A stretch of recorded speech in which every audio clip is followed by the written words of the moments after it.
La razón estrangulada. Un ensayo de Carlos Elías Pérez. Preparando el viaje. La paradoja que define el mundo actual es que cada día dependemos más de la ciencia y la tecnología. Cada día la ciencia sabe más cosas y nos explica mejor el mundo, pero también cada día la gente siente menos aprecio por ella.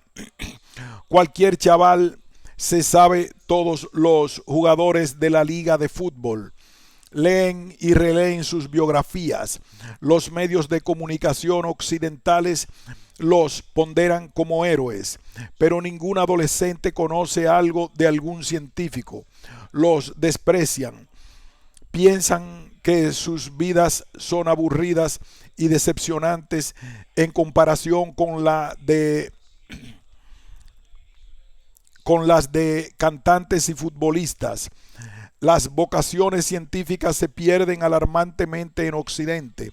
El diferencial entre lo que la ciencia sabe y lo que la gente culta sabe de ciencia se incrementa hasta tal punto que la población considera que es imposible seguir su progreso y literalmente le da la espalda.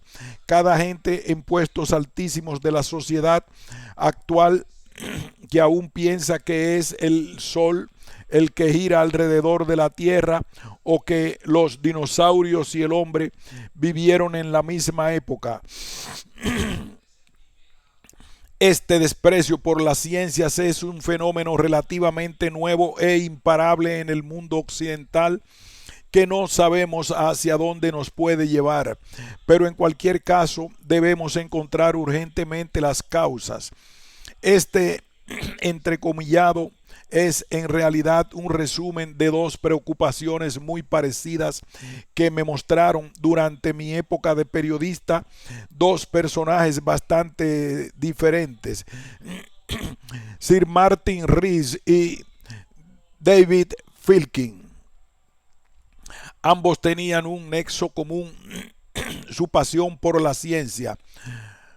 Por razones de espacio y de actualidad periodística, estas reflexiones sobre el declive de la ciencia no las pude publicar en su momento. Periodísticamente tal vez eran irrelevantes, pero el asunto me pareció de una gran trascendencia para la cultura de Occidente y merecedor al menos de una investigación en profundidad. Sir Martin Rees es uno de los científicos contemporáneos más eminentes, astrónomo real, caballero del Imperio Británico y catedrático emérito de astrofísica de la Universidad de Cambridge. Ha sugerido la posibilidad de una teoría tan interesante como la de los universos paralelos. Rees es además un magnífico divulgador científico y en 2005 fue elegido presidente de la Royal Society. David Filkin fue director de los programas científicos de la BBC durante 40 años. Está considerado como una de las máximas figuras de la divulgación de las ciencias en los medios de comunicación. Sus programas revolucionan la forma de transmitir la ciencia y lograron audiencias millonarias. Cuando en 2001 y 2002 hablé con ellos, ambos tenían un gran recorrido a sus espaldas y ambos mostraban esa preocupación por el incremento del desprecio hacia las ciencias. Reconozco que me extrañó. Yo pensaba que ese desprecio era exclusivo de los países latinos, países como España, que históricamente han dado la espalda a la ciencia. No en vano, España no formó parte de la revolución científica de los siglos XVII, XVIII y XIX, lo cual tendría que pesar aún como una losa sobre nosotros. Pero que esta reflexión viniera de dos británicos como Rees y Filkin no dejan de ser preocupante. Ambos pertenecían al país Reino Unido, que más ha contribuido a la historia de la ciencia, al país donde comenzó la revolución industrial basada en elementos tecnológicos. Al país sede de la sociedad que durante siglos ha sido la institución científica más prestigiosa del mundo, la Royal Society, presidida entre otros por Isaac Newton. ¿Cómo podría suceder este fenómeno de desprecio hacia la ciencia también en Gran Bretaña? No lo entendía porque en Gran Bretaña, al contrario que en España, todo lo que había tenido que ver con la ciencia y divulgación se había hecho bien. No dejaba de pensar en la Royal Society.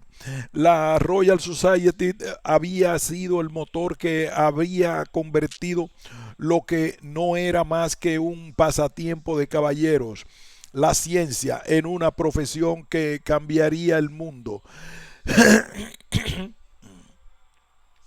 Se fundó en Londres en 1662, aunque desde 1645 ya había reuniones de un grupo de personas interesados en las ciencias. Uno de los éxitos de la Royal Society fue que introdujo una costumbre que revolucionaría la ciencia: la publicación de revistas periódicas para comunicar a todos los resultados científicos.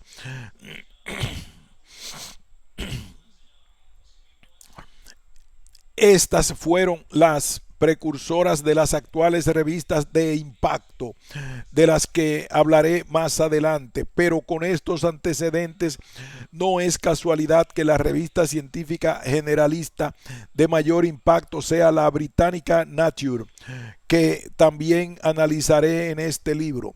La Royal Society favoreció asimismo las conferencias sobre un determinado asunto, lo que hoy se llamarían congresos, así como las conferencias y los libros divulgativos. Si en el país de la Royal Society la ciencia estaba perdiendo prestigio, ¿cómo sería entonces en el resto? Para que el lector entienda el contraste con España, mencionaré que aquí no se creó una sociedad científica similar, una Real Academia de Ciencias, hasta bien avanzado el siglo XIX, en concreto hasta 1847, durante el reinado de Isabel II. Fueron 2 siglos de retraso que resultaron fundamentales en la historia de la ciencia. Cuando en Inglaterra se menciona la Royal Society, todo el mundo entiende que se está hablando de ciencia. Por contraste, cuando en España se menciona a su equivalente, la Real Academia, todo el mundo entiende lo contrario, que se habla de letras. En España hay que puntualizar Real Academia de Ciencias, porque la Real Academia, sin más complementos, en España se refiere a la Real Academia de la Lengua. Por ello, tal vez el español solo es un idioma de letras y el inglés de letras y ciencia. Y por eso tal vez el inglés sea más importante que el español. En cualquier caso, las diferencias entre ambos países en cuanto a las ciencias son obvias. Debe matizarse que durante los siglos XVII y XVIII y comienzos del XIX fue la corona la que en España se opuso a la creación de una academia de ciencias, aunque no a las de humanidades. Se constituyeron así las Reales Academias Nacionales de la Lengua, la Historia y las Bellas Artes, pero no la de Ciencias. El historiador de la ciencia José Manuel Sánchez Ron subraya: también aquí las letras y las artes vencieron a las ciencias. Pueden mencionarse numerosos ejemplos que demuestran este triunfo de las letras y las artes sobre las ciencias naturales en España. Uno de los más simbólicos nos recuerda que el actual edificio del Museo del Prado se diseñó en realidad para albergar la Academia de Ciencias. Finalmente, la corona decidió que era más conveniente usarlo para alojar algo menos revolucionario, que el pueblo y para la monarquía, y se ubicó en él la colección de pinturas de los reyes. Sánchez Ron recuerda que la ciencia newtoniana adulta, desarrollada y altamente matematizada, despojada ya de su oscuro ropaje matemático inicial, tuvo que entrar en España de la mano de marinos militares y no de la de un científico o un filósofo natural, empeñado en comprender en última instancia simplemente por qué la naturaleza funciona de la manera en la que lo hace. Y añade que no fue la mejor manera, pero fue una manera. En mi opinión, el hecho de que los avances científicos solo fueran conocidos en España a través de los militares despojaría a la sociedad civil de un saber que con posterioridad se traduciría en el poco aprecio hacia las disciplinas científicas. Lamentablemente, la influencia cultural que tuvo España durante los siglos XVI, 17, 18 y 19 en América propiciaría que en aquellos países de ese continente en los que España ejerció más su poder político y cultural, la actividad científica y el aprecio por las ciencias fueran también muy débiles, condicionando el actual retraso tecnológico y económico. Gran parte de los padres de la ciencia moderna son británicos, no solo genios como Newton o Darwin, sino científicos más modestos pero imprescindibles, de los que se enseñan en secundaria, como Faraday, Dalton o Hooke, entre muchos otros. Otra forma de ver claramente las diferencias entre España y Gran Bretaña es en función del número de premios Nobel. España en 2006 no tenía ningún premio Nobel en ciencias básicas, física y química. Sin embargo, Gran Bretaña tiene 23 en física y 24 en química. En una ciencia aplicada como la medicina, España tiene solo un premio Nobel, Ramón y Cajal, del que en 2006 se cumplió el centenario de su concesión, 1906. Severo Ochoa lo consiguió en 1959, pero tenía la nacionalidad estadounidense y trabajaba allí con recursos norteamericanos, por lo que computa por aquel país. Para Gran Bretaña tiene 27 Nobel en medicina. Como he mencionado, esta tendencia de odio-amor a la ciencia no solo es intrínsecamente española o británica respectivamente, sino que ambos países la exportaron a sus extensiones coloniales.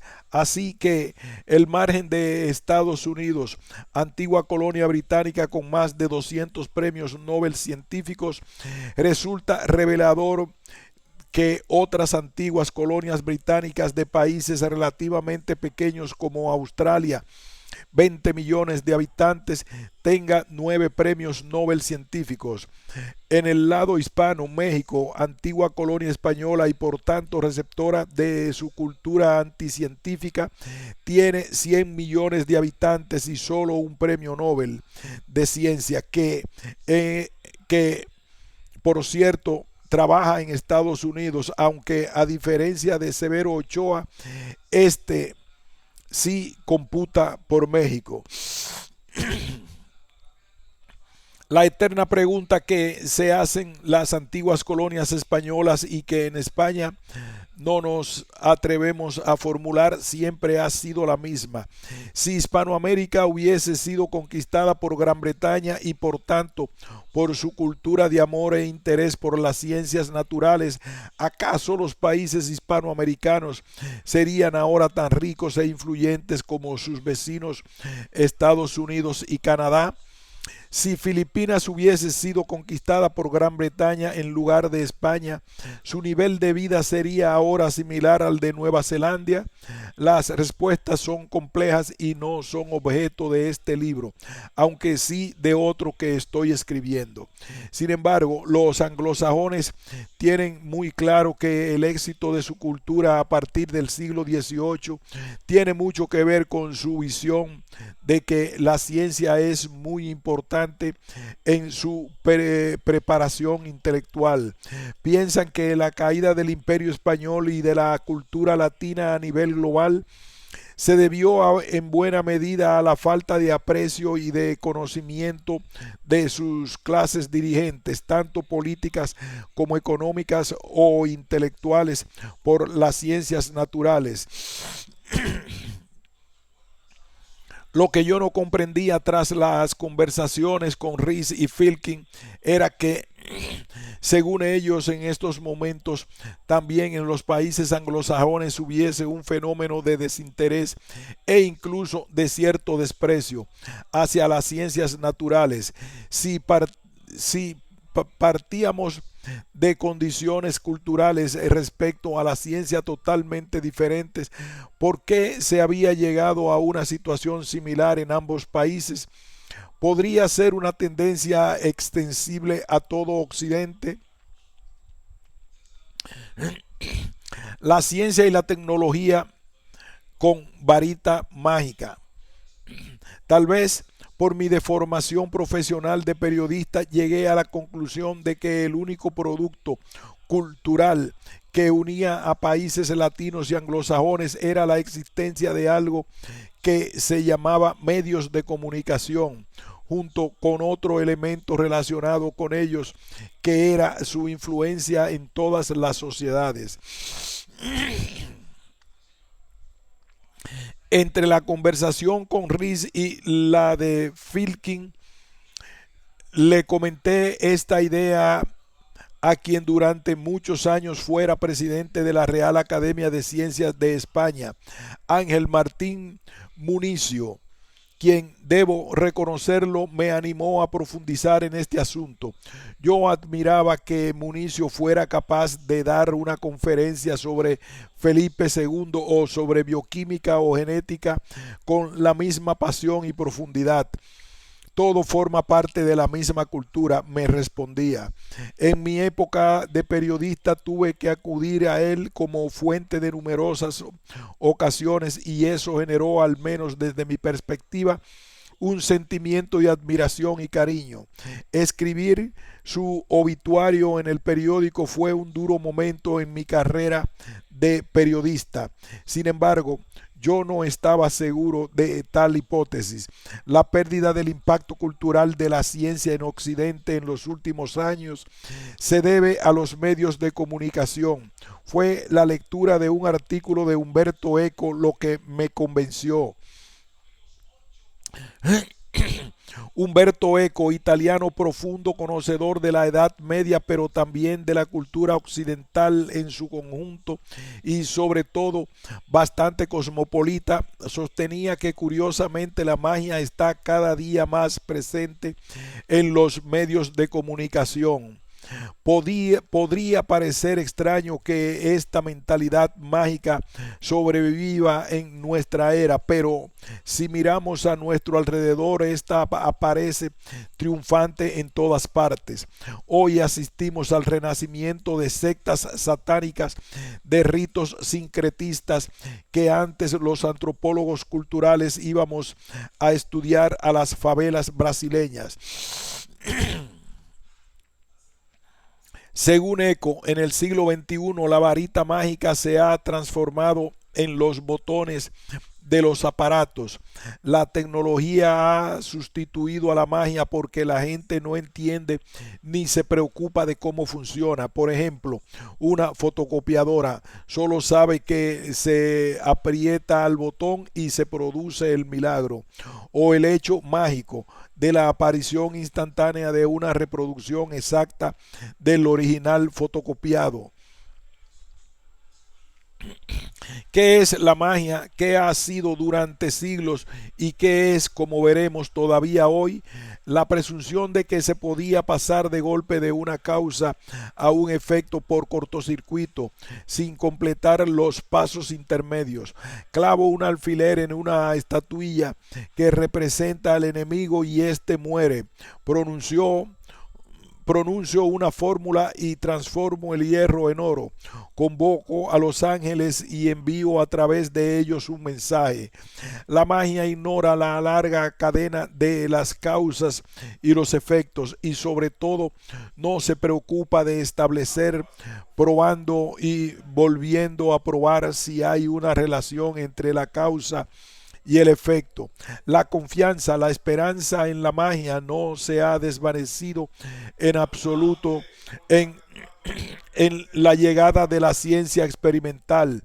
El deseo de la simultaneidad entre causa y efecto se ha transferido a la tecnología. El pensamiento racional del que los griegos fueron sus máximos precursores los llevaba a preguntarnos por la relación entre la causa y el efecto.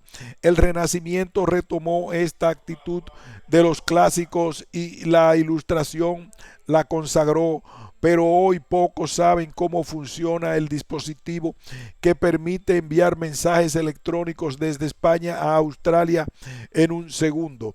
Tampoco cómo se produce la música en un CD o por qué enfría el aire acondicionado. Acariciamos la nueva varita mágica, apretamos el botón, invocamos a no se sabe qué o quién para que no pase nada raro y ya está a esperar rápidamente el milagro. Hay quien sostiene que esta mentalidad también se traslada a otras esferas como la política o la economía, o que por eso nadie se interesa por el trasfondo de las noticias. Sea como fuere, lo cierto es que los medios de comunicación no están por la labor de explicar las causas y los efectos. Es inútil pedir a los medios de comunicación que abandonen la mentalidad mágica. Están condenados a ello, no solo por razones que hoy llamaríamos de audiencia, sino porque de tipo mágico es también la naturaleza de la relación que están obligados a poner diariamente entre causa y efecto. Humberto Eco sostiene que la tecnología y el desinterés por las causas y los efectos han provocado que la sociedad no tenga aprecio por la ciencia. Es difícil comunicar al público que la investigación está hecha de hipótesis, de experimentos, de control, de pruebas de falsificación. Es cierto, el periodista busca la sustancia que cure el cáncer y no un paso intermedio, porque sabe que ese intermedio no le interesa a la sociedad actual. Alguien con formación en periodismo jamás se sentirá fascinado por el método por el que la ciencia ha llegado al resultado. Solo se interesa, y eso con suerte, por el resultado. Pero para un científico el método es importante como el resultado, o incluso más, igual que para un viajero y no un vulgar turista. El trayecto puede ser más atractivo que el destino. Por otra parte, los propios modelos sociales en Occidente nos han aislado del mundo natural. Es cierto que la ciencia entiende mejor hoy día más que ningún otro momento de la historia cómo funciona la naturaleza, pero también lo es que el hombre común nunca ha sabido menos de ella. Cualquier niño de tribus perdidas en el Amazonas sabe muchísimo más de cómo funciona la naturaleza que un chaval escolarizado en un magnífico colegio occidental. La mayor parte de la población occidental nacida hasta justo después de la Segunda Guerra Mundial aún tuvo la posibilidad de practicar la agricultura, la pesca o ganadería tradicional. Ello implicaba la necesidad de comprender la naturaleza para sobrevivir. Por ese requisito ya ha desaparecido. Pero ese requisito ya ha desaparecido. No es que la defienda aquel tipo de vida. Las condiciones vitales de mis abuelos en la posguerra española serían muy naturales, pero eran terribles. No obstante, creo que podría conjugarse desarrollo científico y tecnológico con un mayor contacto con la naturaleza. Por ejemplo, los que nacimos a finales de los 60, como es mi caso, aún tuvimos la suerte de tener abuelos que mantenían en su casa los animales de los que se alimentaban. La vivienda tenía todas las comodidades del siglo XX, pero también espacio suficiente para tener huerta con cultivos y con animales. Eso sucedía incluso en las ciudades. En las azoteas de las casas de la ciudad había jaulas con gallinas o conejos. Hoy eso está poco menos que prohibido por ley para la mayoría de la población. Una gran parte de mi generación, que tenemos por ejemplo un pleno dominio de todas las nuevas tecnologías, también pudimos disfrutar con nuestros abuelos cuando, recuerdo, esperábamos impacientes que los polluelos rompieran la cáscara de huevo para salir, de observar cómo tras matar un pollo para comerlo había que desplumarlo eh, y teníamos la oportunidad de comprobar cómo las plumas se insertaban en la piel y cómo se disponían las vísceras en el interior, cómo eran los músculos o dónde se acomodaba la grasa. En diciembre de 2004, justo cuando preparaba los informes para poder investigar este asunto del declive científico, la revista Nature publicó el genoma del pollo. Poco después solicité a mis alumnos de periodismo que han nacido a mediados de los 80 que redactaran una noticia a partir del comunicado de prensa enviado por Nature. La mayoría lo hizo rápidamente. Pregunté cuántos habían visto nacer un polluelo en directo. Solo dos de 63 alumnos.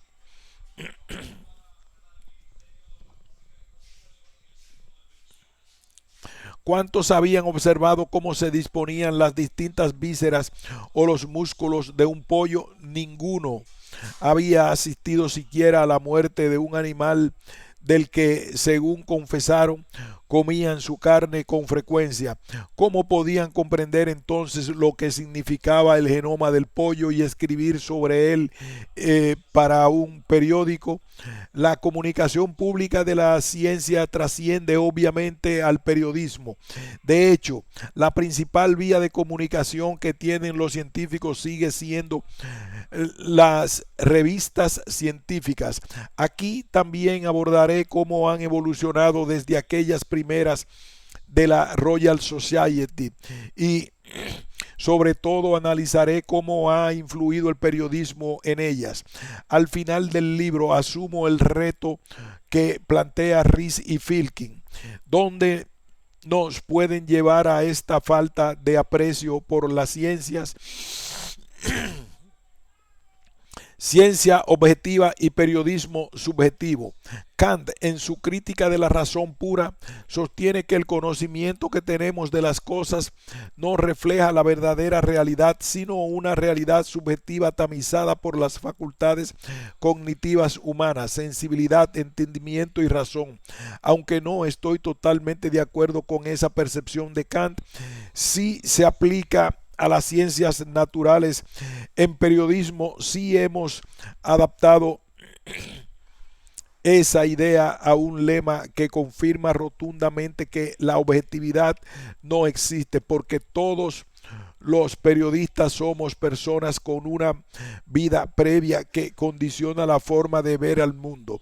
A diferencia de las ciencias naturales que aspiran, y en mi opinión normalmente lo consiguen, a ser objetivas, el periodista es un sujeto, no un ordenador o una ecuación, y solo debe aspirar a ser honestamente subjetivo. Por eso, desde las facultades de periodismo, se insiste en que hay que conocer al sujeto para entender lo que escribe.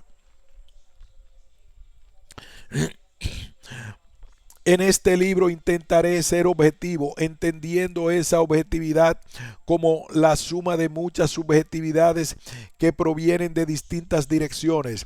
Mi vida profesional me ha llevado por esas direcciones, en principio muy alejadas, pero que creo que pueden sumarse en lugar de restarse. En primer lugar, mi pericia vital me llevó a estudiar la licenciatura de química y a desarrollar investigación en esa disciplina. Finalicé un programa de doctorado en química inorgánica avanzada y publiqué los resultados de mi investigación en varias revistas de impacto, entre ellas en una editada en la Royal Society of Chemistry. Fui profesor de física y química en secundaria y pude comprobar en carne propia la crisis de vocaciones, pero también estudié la licenciatura de periodismo y cursé un programa de doctorado en ciencias sociales. Es curioso, tanto en la licenciatura de periodismo como en el doctorado jamás me convalidaron materias de química, lo que da una idea de lo alejada que están ambas disciplinas en la Universidad Española. Finalmente defendí una tesis que unió ambas áreas, que abordaba el uso de los científicos como elemento de manipulación política. Me dieron el premio extraordinario en ciencias sociales. Sin embargo, y aunque el tema se refería a las ciencias naturales, no pude presentarlo en el área de experimentales. Dejé la investigación en química, solicité una excedencia como profesor de física y química y me dediqué en cuerpo y alma al periodismo. Científicos y periodistas son dos profesiones que, aunque en apariencia sean muy distintas, se parecen mucho. Ambas son absolutas, maravillosas, absorbentes, necesarias para la sociedad y muy ingratas. Ambas además persiguen en teoría lo mismo: buscar la verdad y hacerla pública. Si comparten el mismo objetivo, ¿cómo pueden ser tan distintas?, me preguntaba. En mi carrera de periodista he pasado por todas las fases. Fui becario y colaborador de varios medios: ABC, Ideas Press, Canarias 7, y finalmente conseguí una plaza de redactor de la agencia F, cubriendo noticias de ámbito político y local. Llegó un momento en que eché de menos la ciencia. El periodismo político me parecía insustancial y el periódico El Mundo me dio la oportunidad de cubrir las noticias de ciencia para la sección de sociedad. Profesionalmente esa fue una etapa muy interesante. Pude comprobar la diferencia entre el periodismo científico y otras especialidades que yo había cubierto, pero sobre todo me dio la ocasión de conocer de primera mano a grandes investigadores e importantes instalaciones científicas. También verifiqué cómo funcionan las revistas y los gabinetes de prensa científicos.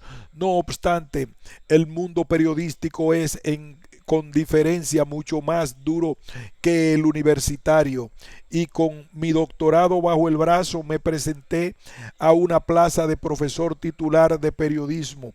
Con ella penetré en serio.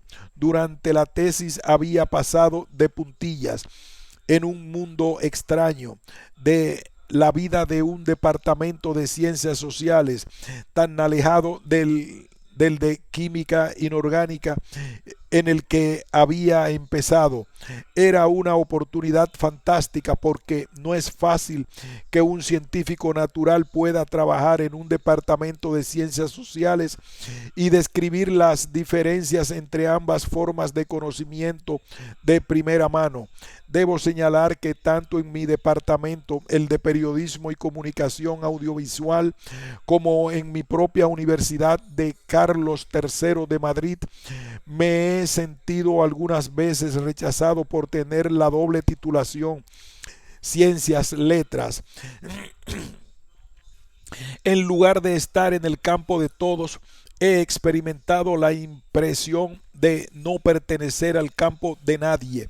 También me hubiese sentido igual o tal vez peor si me hubiera incorporado a un departamento de química y hubiese aportado investigación en metodología, redacción periodística o telebasura. Obviamente, los miembros de mi departamento de periodismo no entienden que, además de las publicaciones en ese campo, quiera que valoren mis trabajos en la síntesis química de fluoruros de manganeso 3 con bases orgánicas. De hecho, he tenido muchos problemas para que me evalúen en dos campos, química y ciencias sociales, y los evaluadores han sido reacios a sumar, como si valiera menos lo que uno hace.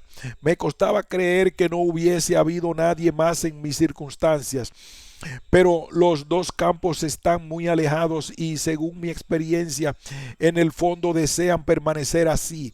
Esa puede ser una de las causas del desencuentro ciencias-periodismo y finalmente del declive de las ciencias. Aristóteles en Ciencias y Letras. Mi memoria de estudiante universitario siempre evoca el único autor que estudié tanto en la licenciatura de química como en la de ciencias de la información. Fue Aristóteles. En química, recuerdo, estaba al comienzo de muchas asignaturas. Como consideró que la naturaleza estaba compuesta de 4 elementos, como hizo la primera clasificación de animales y plantas, como se le ocurrió una teoría sobre dónde estaba la Tierra en el universo, sus ideas fueron erróneas. La materia no está formada por los 4 elementos que él sugirió. El Sol no es el que gira alrededor de la Tierra como él pensaba, sino al contrario, y los animales no han sido creados de forma independiente, sino que han evolucionado unos de otros. Pero al contrario de Platón y su mundo de las ideas, Aristóteles fue el primero en aplicar los sentidos y, sobre todo, en utilizar todo el potencial de la lógica y el pensamiento racional para obtener resultados desde observaciones empíricas. Cuando se desarrollaron las matemáticas y se perfeccionaron los instrumentos de medida, esta forma de hallar las respuestas a los enigmas que desde siempre han acompañado al hombre no ha tenido rival. Así que no debemos extrañarnos cuando las universidades inglesas de más prestigio, Oxford y Cambridge, insisten una y otra vez en que su éxito radica en que llevan más de 600 años estudiando y enseñando la obra de Aristóteles. Pero aquí me interesa destacar lo avanzado del pensamiento del filósofo griego, que nació hacia el 384 antes de Cristo, frente a la jerarquía intelectual occidental actual sobre todo latina del siglo XXI. Aristóteles consideraba que era necesario comprender la botánica, la zoología o la física del movimiento para después entrar en cuestiones como la metafísica, la lógica, la ética o la política. Esta concepción de considerar que para ser un buen politólogo hay que saber de botánica o de física está muy alejada de las premisas actuales que producen intelectuales super especializados a los que el filósofo español Ortega y Gasset llamó los sabios ignorantes. Solo saben una porciúncula del conocimiento, pero se atreven a opinar de todo con la petulancia del experto, como si esa porciúncula de su saber les avalara en el resto. Si los políticos, los abogados, los periodistas y los economistas estudiaran botánica en la universidad, el planeta no se encaminaría hacia el desastre medioambiental. De eso sí puedo estar seguro. Cuando empecé Ciencias de la Información, el profesor de Relaciones Públicas nos dijo: en la retórica de Aristóteles está todo lo que hace falta saber de periodismo. Lean la retórica de Aristóteles, asúmanla, mastíquenla y no hace falta que aprendan nada más sobre esta profesión en la universidad, y obviamente la leí. La retórica es el arte de la persuasión, algo muy sutil para un periodista o un relaciones públicas. Efectivamente, en la retórica de Aristóteles está todo y es difícil escribir algo mucho mejor. Están desde las tipologías del miedo hasta los criterios de duración de los discursos, las relaciones gramaticales que debemos incluir o cómo usar la metáfora, desde los géneros oratorios o las clases de discursos hasta cómo llevar a cabo una refutación. Eso me dio una idea de las diferencias entre ciencias y letras. En física o biología, con los conocimientos de Aristóteles no vamos a ningún sitio, pero en ciencias sociales o en humanidades sí. Son la esencia y el resto son solo variaciones o interpretaciones de la esencia. De hecho, en mi plan de estudios de periodismo se impartían varias materias sobre análisis del mensaje o análisis del discurso y argumentación. Casi siempre había un estudio preliminar sobre la retórica griega y a veces su evolución hacia el gran orador romano Cicerón. Recuerdo un sesudo trabajo que tuve que presentar sobre las diferencias entre la retórica de Aristóteles y la de Cicerón, y a la vez relacionarlo con las diferencias entre Grecia y Roma.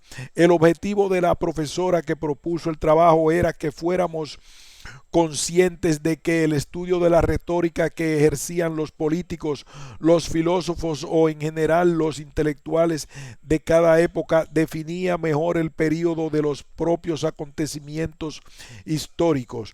En Grecia, básicamente en Atenas, había que convencer a todo el pueblo porque había una democracia. En Roma hubo república e imperio y por tanto había que convencer al Senado, una élite. De ahí las diferencias que se aprecian entre las retóricas de Aristóteles y Cicerón. Lo más curioso es que ese trabajo me lo solicitaron en una asignatura sobre medios audiovisuales. Fascinante, algo tan moderno como la televisión no podía interpretarse sin Aristóteles. Desde esa perspectiva, la retórica que usa la televisión actual explicaría mejor cómo es nuestra sociedad que el mayor de los estudios sociológicos o estadísticos. La retórica y la oratoria son armas de persuasión tan poderosas que muchas autoridades educativas, sobre todo de países dictatoriales o con un pasado dictatorial reciente, las han suprimido de los programas académicos. En los países anglosajones, la oratoria y las ligas del debate son muy importantes en sus universidades de élite.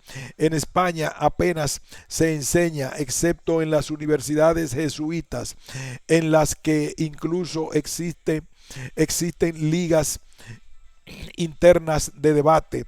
No obstante, resulta muy curioso que sobre todo se ha suprimido la retórica y la oratoria de las titulaciones de ciencias, incluso en los países anglosajones, aunque ya están revertiendo esa tendencia, dejando las técnicas de persuasión o a la opinión pública en manos tan solo de licenciados en comunicación y de otras ciencias sociales. El maestro de Aristóteles, Platón, siempre rechazó la retórica.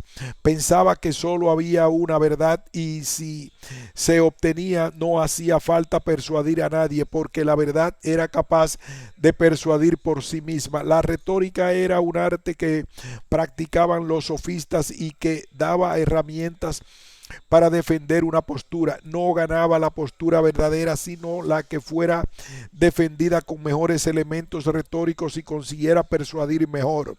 Es lo que hacen hoy día los abogados, los políticos o los periodistas. No gana quien tiene la razón, sino quien persuade mejor al tribunal, al electorado o al lector.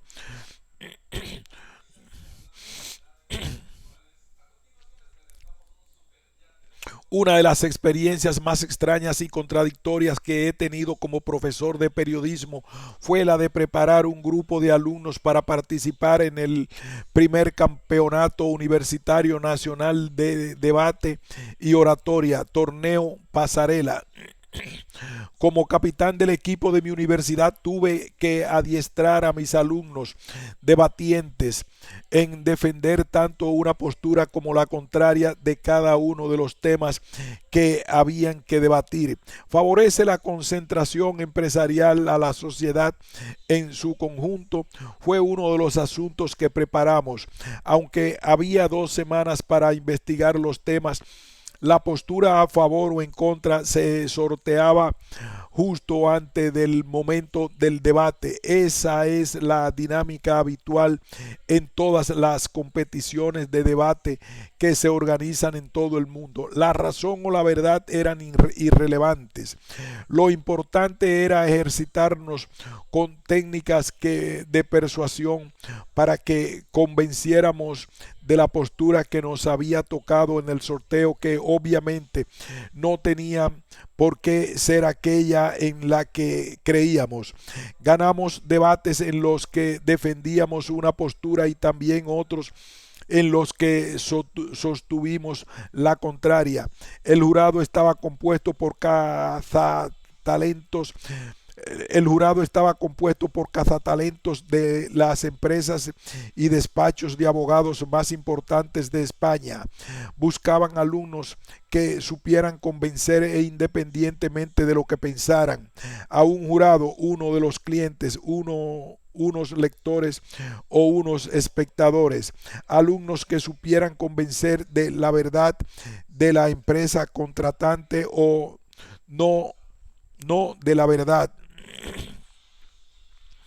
El grupo que yo capitaneaba quedó el octavo de 24 participantes. Era el buen resultado. Aún no sé si participar en estos torneos o adiestrar a los alumnos en retórica y oratoria resulta ético o no. Lo que sí sostengo es que este tipo de técnicas de persuasión, que son la columna vertebral de los estudios de comunicación, otorga mucho más poder a los que saben ejercitarla en una sociedad mediática como en la que vivimos, en la que la forma y el envoltorio tienen más valor que el fondo. Una cultura mediática en la que la emoción prima sobre la razón.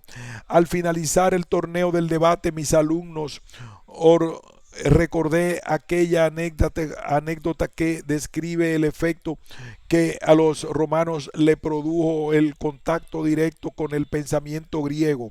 Una simple anécdota, pero que demuestra la gran superioridad intelectual de los griegos y sobre todo el peligro de las técnicas de persuasión con intereses espurios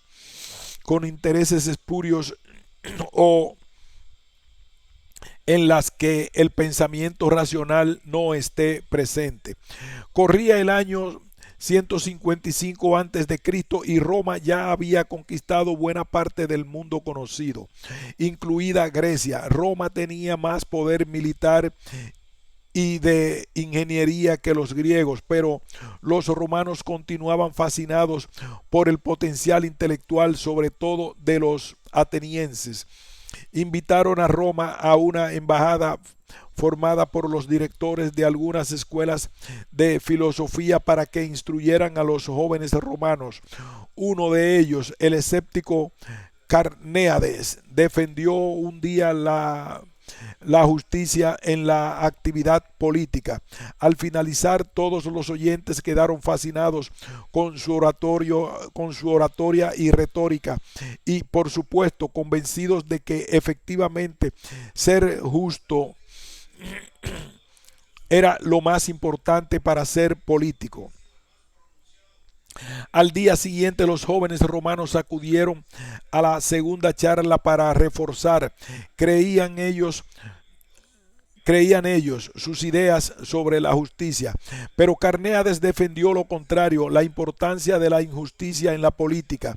Se refutó a sí mismo de su argumentación del día anterior y fue capaz de convencer al auditorio de la excelencia de una maldad moral, la injusticia, y de la conveniencia de aplicarla en un gobierno. Al censor romano Catón el Viejo le asqueó tanto aquella actitud que pidió que los filósofos griegos fueran expulsados inmediatamente de Roma para que no corrompieran a su juventud. Definió a los griegos como la raza más maligna y desordenada.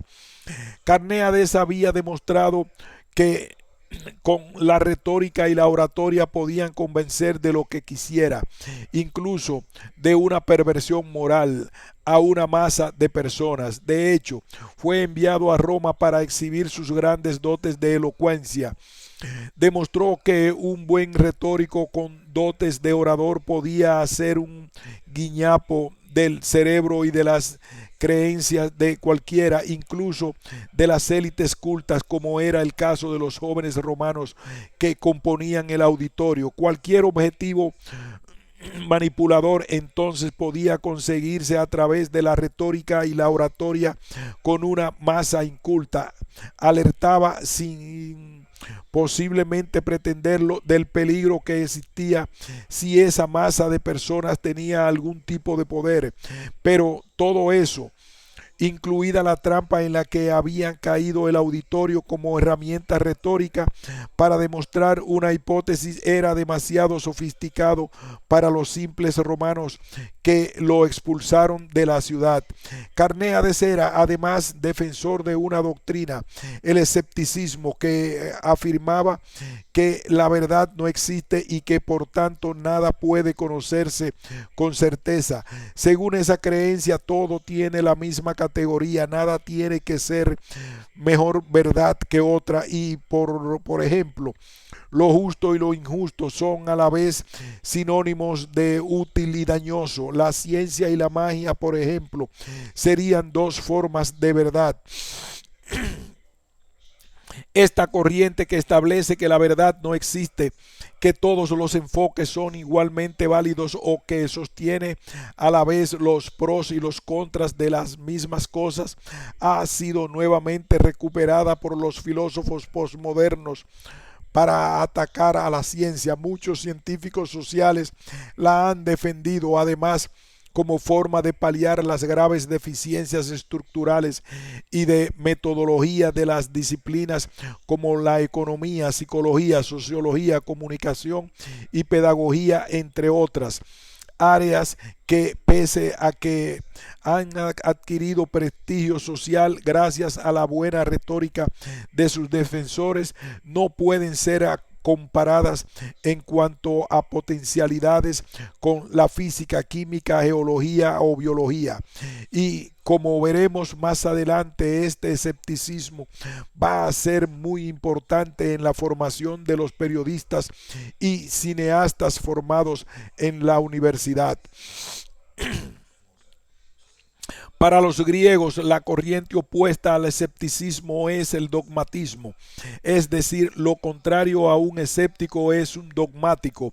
Como doctrina filosófica, el dogmatismo considera que existe una única verdad y, lo más importante, que la razón humana puede acceder al conocimiento de esa verdad siguiendo un método o un orden en la investigación a partir de principios evidentes.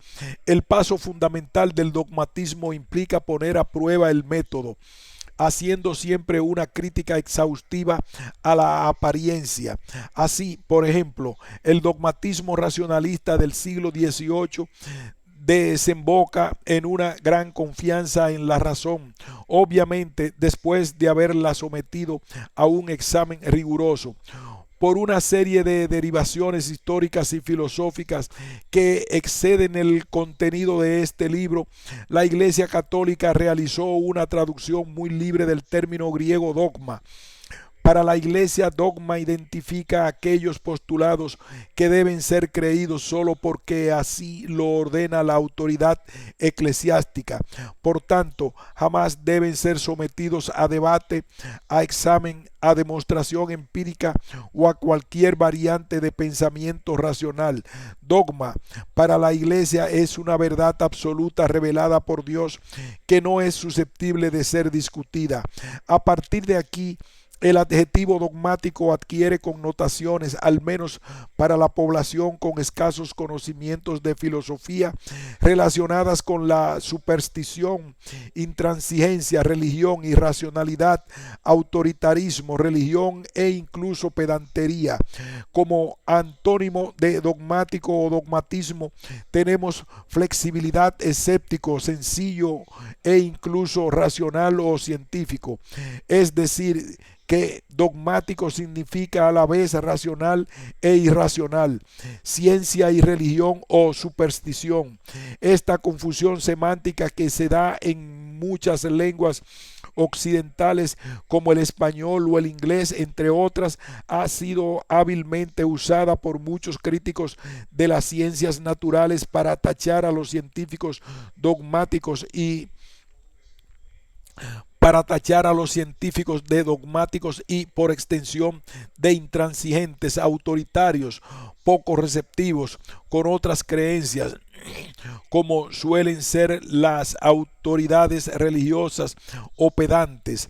Señalan estos críticos que la ciencia es solo otra forma de religión, bastante excluyente de otras interpretaciones alternativas y que no tiene otro valor que el que le quieran dar sus sumos sacerdotes, los científicos. Todo esto lo veremos con mayor profundidad en los capítulos siguientes. Platón y Aristóteles, cuyas inteligencias eran muy superiores a la del escéptico Carnéades, eran por supuesto dogmáticos y a cuya honra, como diría alguno. Por tanto, ambos sostenían que la verdad existe y que el hombre está capacitado para encontrarla. Aristóteles pensaba, como Platón, que solo existía una verdad científica. Ellos la llamaban filosófica y no varias verdades. Pero los dos mayores pensadores de la historia occidental se diferenciaban en que mientras Platón creía que esa verdad venía de la reflexión abstracta, Aristóteles veía un elemento fundamental en la observación. Por eso hay un abismo entre el pensamiento de Platón y el de Aristóteles. Para el objeto de este libro me interesa destacar otra gran diferencia entre ambos filósofos. Aristóteles era muy consciente, al contrario que Platón, de que la verdad científica obtenida, si no la difundían con elementos de persuasión, nadie la tendría en cuenta. Es decir, mientras que los sofistas creadores de la retórica defendían que el mejor discurso de acción es el que triunfa en el debate a través de la persuasión, razón por la cual Platón consideró que la retórica era uno de los males de la civilización, porque daba la posibilidad a un buen retórico de convencer de una falsedad. Aristóteles tendió puentes y consideró que la verdad no se obtiene del que mejor persuada, sino solo con los elementos de la lógica, la observación y en definitiva de la ciencia. Pero una vez obtenida esta, habría que tener en cuenta los elementos de persuasión para difundirla. En realidad, esa sería la simbiosis perfecta entre periodismo y ciencia. Aristóteles no solo reinaba en las asignaturas de retórica, sino también en las de narración audiovisual, de ficción, de mi plan de estudios de periodismo, en concreto su Poética, libro en el que el filósofo griego establecía las bases de la elaboración de un guión de ficción. Los enunciados de la Poética de Aristóteles señalan, por ejemplo, que la narración se centra en un suceso principal y que hay que eliminar las partes innecesarias e inverosímiles, o que los dramas no han de empezar o acabar al azar. A veces llega a detalles curiosos como que los personajes de una tragedia han de ser ilustres o nobles y los de la comedia corrientes. La Poética de Aristóteles es sin duda el tratado más importante de la dramaturgia, definida esta como el conjunto de principios narrativos que buscan establecer un interés creciente del espectador. Por ello, todo profesor de narración audiovisual recomendará leer la Poética de Aristóteles, porque en ella está el origen de la denominada construcción de guión clásica, de enorme influencia en el cine estadounidense y en general en el cine comercial. Uno de mis profesores de mensaje audiovisual llegó a afirmar un día: hay directores de cine que se creen más inteligentes que Aristóteles. Obviamente hay que ser estúpido para creerse mejor que Aristóteles. Por tanto, la obra de esos cineastas suele ser una estupidez intelectual. No gasten dinero ni tiempo en verla. Es curioso que en química mis profesores jamás mencionaron la retórica o la poética de Aristóteles. Es curioso que en química mis profesores jamás mencionaran la retórica o la poética de Aristóteles, y que en periodismo no aludieran a su lógica y a sus estudios en zoología o en física. Y ahí está el desencuentro. Muchos científicos piensan, como Platón, que la verdad no necesita ser divulgada porque es obvia. Y los periodistas creen que la verdad no se obtiene de la lógica y la metodología científica, sino del que los convenza mejor, como sostenían los sofistas. Por otra parte, los cineastas consideran que lo importante es que la estructura narrativa mantenga el interés del espectador, y por tanto la verdad o la ciencia son irrelevantes. La cultura occidental, o al menos la española, ha partido en dos o tres a Aristóteles, y lamentablemente hay que estudiar dos licenciaturas, una de ciencias y otra de letras, para tener completo el conocimiento actualizado de Aristóteles. Este libro quiere tender un puente entre los dos Aristóteles, para que los científicos persuadan mejor y puedan luchar contra las nuevas ideas de irracionalidad, y sobre todo para que los periodistas y cineastas comprendan el método científico como forma de llegar a la verdad que ellos deben divulgar. Intentaré ponerme en la piel de unos y otros, porque afortunadamente yo he estado en muchas de ellas. Es la manera que propongo. Habrá otras muchas para analizar las causas de por qué existe una pérdida de prestigio en la ciencia en Occidente, al tiempo que aumenta el interés por la magia y la irracionalidad. Investigación en Gran Bretaña. Al comienzo de esta introducción hablaba de la sorpresa que para mí supuso que las personas como David Filkin y Martin Rees me comentaran con tanta preocupación el problema de la crisis de la ciencia en Gran Bretaña. El hecho era muy alarmante porque España y Gran Bretaña representan los dos modelos culturales más importantes de la cultura occidental, la latina y la anglosajona respectivamente. Ambos países han tenido una fuerte influencia cultural en el resto del mundo y por tanto, si se encontraban similitudes respecto al declive de la ciencia, estas podrían extenderse al resto de los países de cultura occidental. El reto no era fácil porque, aunque yo sabía lo que sucedía en España, necesitaba investigar lo que ocurría en Inglaterra, palpar esa sociedad y descubrir que allí también le estaban dando la espalda a la ciencia. Por ello comprendí que aunque yo tuviera bagaje como científico y profesor de ciencias, como periodista y como profesor de periodismo, todo eso no servía de nada si no buscaba las claves en Inglaterra. Por supuesto, el mejor sitio para averiguarlo era Londres, sede de la Royal Society, pero también de una de las revistas científicas más importantes e influyentes del mundo, Nature.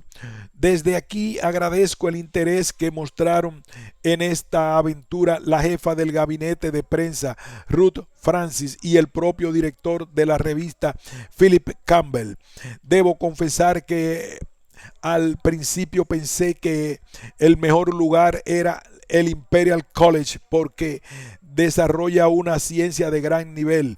Tiene en su haber 14 premios Nobel de disciplinas científicas, pero sobre todo porque posee un departamento de comunicación científica que pasa por ser uno de los mejores del mundo, junto al del Instituto Tecnológico de Massachusetts en Estados Unidos. El Imperial podría definirse como una de las facultades de ciencias de la Universidad de Londres. Su mérito respecto a la comunicación de la ciencia consiste en que fue una de las primeras facultades de ciencias británicas en asumir la sugerencia que la Royal Society lanzó en 1985 y en su ya célebre informe Public Understanding of Science, que entre otros efectos ha desarrollado una disciplina en todo el mundo.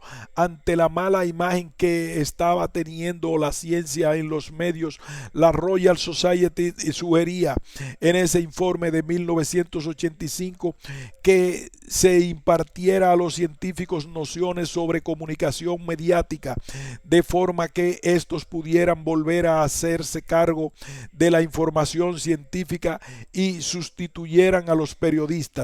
La estrategia implicaba que ese entrenamiento en comunicación de la ciencia debería hacerse con profesionales de los medios, pero supervisado y dirigido por científicos naturales. En España, por ejemplo, se hace al contrario. Son las facultades de periodismo o de letras, por ejemplo, los filósofos de la ciencia, los que han asumido motu propio la responsabilidad de formar a los comunicadores de la ciencia, lo que demuestra la escasa influencia que aún tienen las ciencias naturales en este país.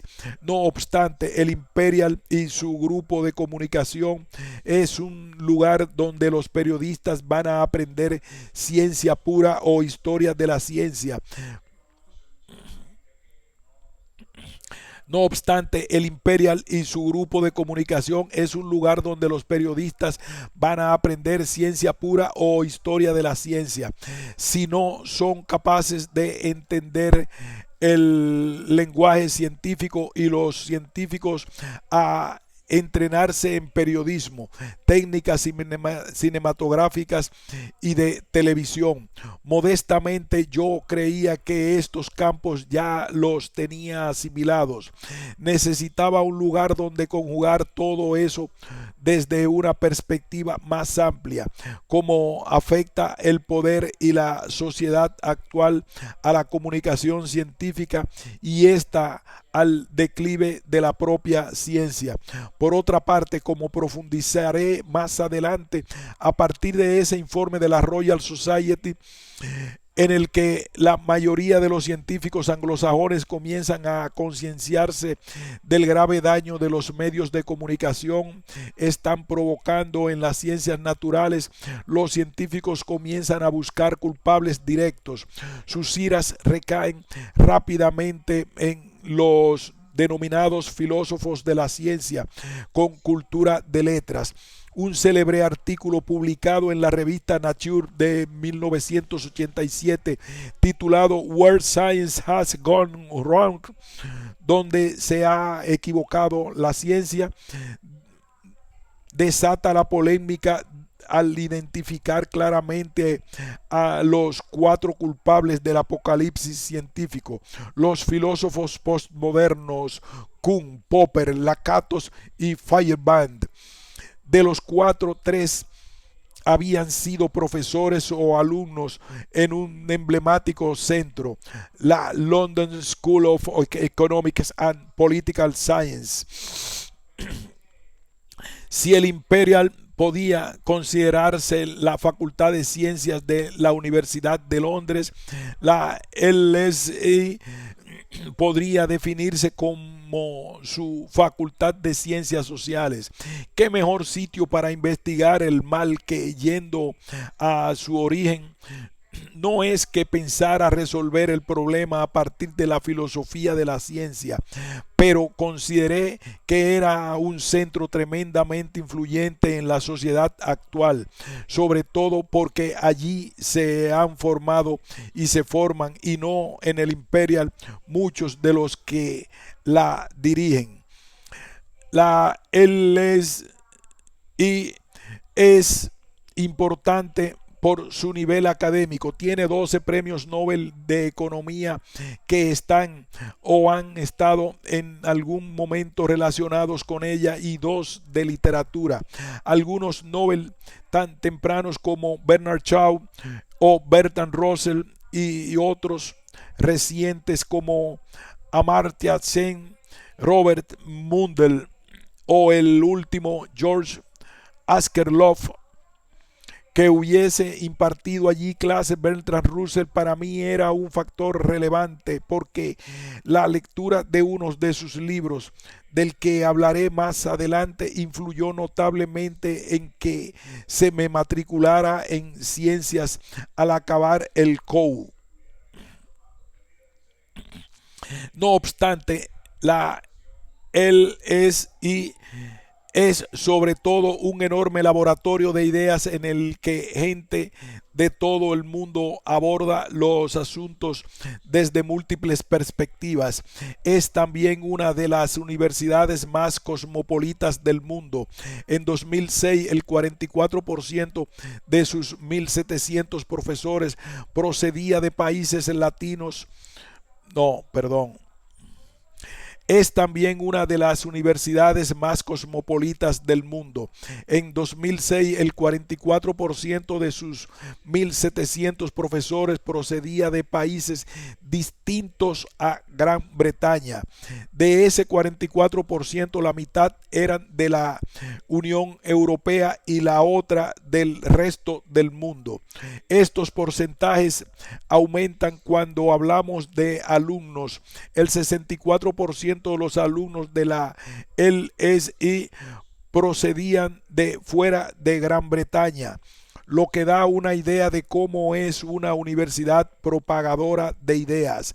En ella han estado matriculados personajes tan diversos como Chiri Blair, Romano Prodi, John F. Kennedy, Mike Jagger, Mónica Lewinsky. Sí, la becaria más famosa del mundo estaba matriculada en mi departamento cuando yo realicé mi estancia.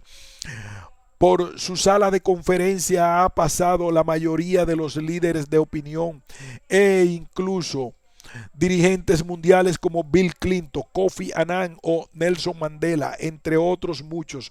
Durante el año que pasé allí pude acudir, por ejemplo, a conferencias de políticos españoles como Artur Mas, líder del CIU, o del entonces ministro de Justicia Juan Fernando López Aguilar. No cito estos detalles para deslumbrar al lector con el sitio que había elegido para mi estancia.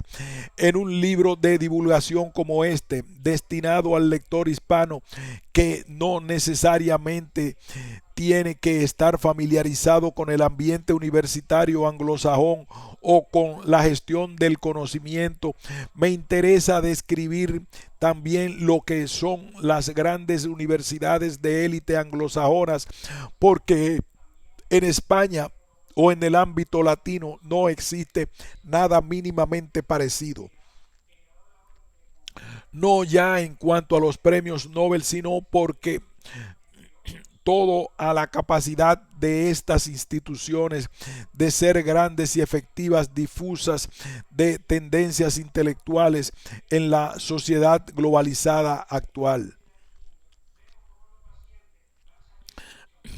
El que quiere ser alguien en el ámbito académico mundial, sobre todo en ciencias sociales, donde un cierto estatus a veces influye que los resultados empíricos tienen que estar en su entorno.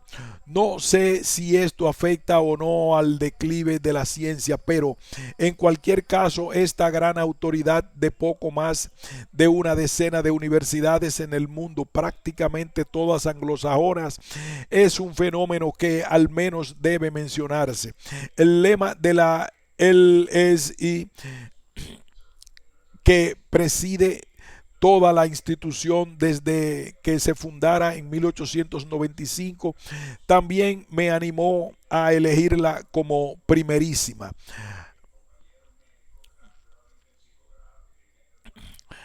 Rerum cognoscere causas, es decir, comprender las causas de las cosas. Tras mi paso por el mundo de la ciencia y el periodismo, necesitaba un sitio como el LSI para acometer desde todos los puntos de vista el problema del declive de la ciencia y llegar a comprender las causas, hablar con gente de distintos países, con profesores de distintas áreas. En 2004 elegí y tuve el privilegio de que aceptaran. En 2004 elegí y tuve el privilegio de que me aceptaran como fellow, colega, durante un año en el Departamento de Psicología Social como base de mi investigación, porque en él se estaban generando trabajos muy interesantes sobre el conocimiento público de la ciencia desde una perspectiva para mí desconocida, pero muy interesante para mi propósito. La psicología social como disciplina que describe los comportamientos de grandes colectivos y de la propia sociedad. No narraré aquí las vicisitudes que sufrí para poderme ir un año a investigar a Gran Bretaña. Contaré lo bueno. Finalmente mi universidad me apoyó y el Ministerio de Educación me concedió una beca de 12 meses. Me incorporé a comienzos de octubre de 2005 y permanecí en el Instituto de Psicología Social hasta final de septiembre de 2006. Ese es el periodo en el que aparecerán muchos datos empíricos en este libro, aunque la revisión final se hiciera en 2007 y algunos se actualizaran. Me integré en el grupo de investigación del STIPS, siglas en inglés de Ciencia, Tecnología y Esfera Pública, coordinado por Martin W. Bauer. Esfera pública es un concepto crucial de la moderna filosofía política debido, entre otros, por Habermas y se refiere a esos espacios en los que el proceso político establecido gana o pierde su legitimidad. Esos espacios pueden ser a la vez empíricos y utópicos. Dos profesores del Departamento de Psicología Social de la LSE, Martin W. Bauer y George Gaskell, habían desarrollado un modelo publicado en 2002 para investigar la esfera pública de la ciencia y la tecnología. Era, por tanto, necesario estar allí, hablar y aprender con ellos. El grupo llevaba trabajando desde 1995 en estudios que abarcaban desde la representación pública de la ciencia a controversias científicas o construcción de indicadores de cultura científica, desde el conocimiento público de la ciencia a los científicos como relaciones públicas. Desde el comienzo público de la ciencia a los científicos como relaciones públicas, pero sobre, pero sobre todo tenían series temporales de percepción pública de la ciencia en distintos países desde finales de la Segunda Guerra Mundial hasta los años 2002 o 2003, series que a mí me podrían servir de guía para datar y explicar el supuesto declive. La fórmula era sofocar el problema, el declive de la ciencia, desde todos los puntos de vista, teniendo como hilo conductor mi hipótesis, la influencia de los medios de comunicación y en general de la cultura mediática en ese declive. La LSI me dio la oportunidad de acudir a clases, seminarios y debates que me permitieron adentrarme en una extensa bibliografía. No en vano tiene una de las bibliotecas de ciencias sociales más grande del mundo y en las líneas de investigación necesarias para abordar este problema, líneas que van desde la influencia del cine hasta la política científica, desde la lingüística hasta la filosofía de la ciencia, la neurología y la pediatría, desde la literatura o la bibliometría o la teoría económica y la pintura. También me recomendaron que no prescindiera de mis experiencias vitales y laborales como profesor, como científico y como periodista, interesantes en un asunto como este. Parecía que por una vez era relevante haber estado en varias trincheras y sobre todo me dieron dos consejos que considero muy valiosos: que releyera con frecuencia a los clásicos y que jamás dejara de abordar cualquier tema que creyera interesante porque pensara que fuera espinoso o políticamente incorrecto. La autocensura académica solo conduce a la demagogia y al error, me alertaron. Es la forma de trabajar en los enfoques multidisciplinares que tanto gustan a los anglosajones. Para conocer las causas de los problemas hay que rodearlo por todas sus fuentes, abordar todos los aspectos, aunque sean conflictivos, porque nunca existe solo una causa que explique un fenómeno complejo y porque muchas veces la solución se halla allí donde nadie se atreve a mirar, al presentir que no va a gustar lo que encuentre.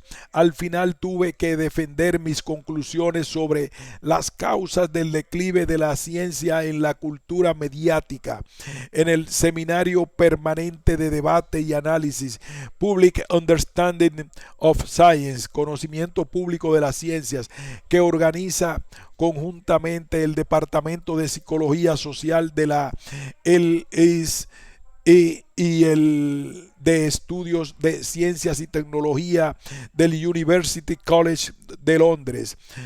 Antes y por consejo de algunos profesores del LSE, las expuse en el Departamento de Historia Económica de esa institución dentro de su proyecto de Nature of Evidence, How Well Do Facts Travel. Es justo reconocer que en este libro aparecen numerosas sugerencias que en esos dos foros y tras horas de intenso pero fructífero debate me propusieron muchos de los asistentes preocupados porque esta investigación llegara a buen puerto. Algunos se ofrecieron incluso a asesorarme sobre determinados enfoques sin pedir nada a cambio, una actitud que agradezco profundamente y que da la idea del gran nivel académico de las universidades británicas. Las universidades anglosajonas de élite potencian la idea entre sus alumnos y profesores de que solo puede realizarse una síntesis correcta de un asunto relevante si se tiene como base la erudición. Frente al modelo académico latino heredado de la enseñanza napoleónica de universidad para formar a funcionarios memoriones, o el americano que quiere imponer la Unión Europea de formar técnicos cualificados según demandan las empresas, el modelo británico heredado de Oxford y Cambridge busca la adquisición de conocimientos amplios, profundos y variados como pilar de su sistema académico de élite. Reconozco que me he dejado influenciar, de ahí que pueda sorprender al lector que aquí se aborden cuestiones que pueden parecer en principio algo alejadas entre sí. Condenar la ingente información que he buscado ha sido sumamente difícil, sobre todo por lo que he tenido que descartar, especialmente muchas estadísticas reiterativas para no cansar al lector. Intentar narrarla de una forma sugestiva, aunque sin perder el rigor, ha sido complicado, pese a mi oficio periodístico. Había que describir cómo funciona la cultura mediática y cómo lo hacen la científica, así como la historia de cada una. Decir nada más y nada menos que definir los dos ámbitos que gobiernan al mundo actual. Obviamente, había que profundizar en el choque de estos dos colosos, con sus aspectos diferenciales en España y Gran Bretaña, y en cómo eso afecta a cada uno de ellos por separado. Pero desde mi punto de vista, en esa interacción podía detectarse y comprenderse muchas claves.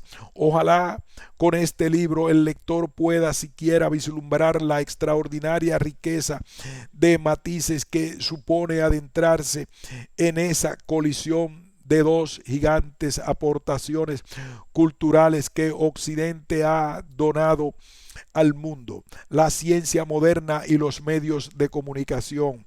Es decir, adentrarse en la comunicación mediática de la ciencia y profundizar en el hecho de que tal vez ese choque no sea tan suave. Tal vez uno de los contendientes, la ciencia, perezca tras la confrontación.